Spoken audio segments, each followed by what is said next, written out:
বন্ধুরা আবার খাওয়ার টেবিলে চলে এসেছি দুপুরে খাওয়া দাওয়া নিয়ে। তো আজকে রান্না হয়েছে কি দেখাই তোমাদেরকে। আজ প্রথমে দেখায় মূলো শাক ভাজা, চিংড়ি মাছ বড়ি দিয়ে।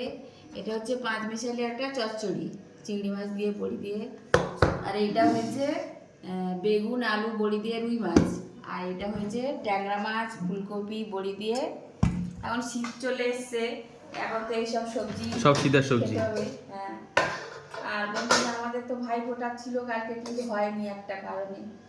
আমার দাদারা চলে গেছে বেড়াতে, তো একটু খারাপ লাগছিল। প্রত্যেক বছর তো হয়, আজকের মনে হয় কাল দিনটা যেন খুব মিস করছিলাম। তাই ফোনে সব কথাবার্তা হয়েছে।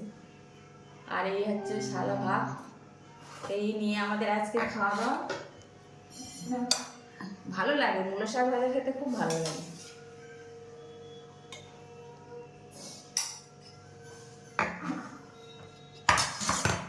তো আমরা এখন খেতে বসবো। টাটা বন্ধুরা।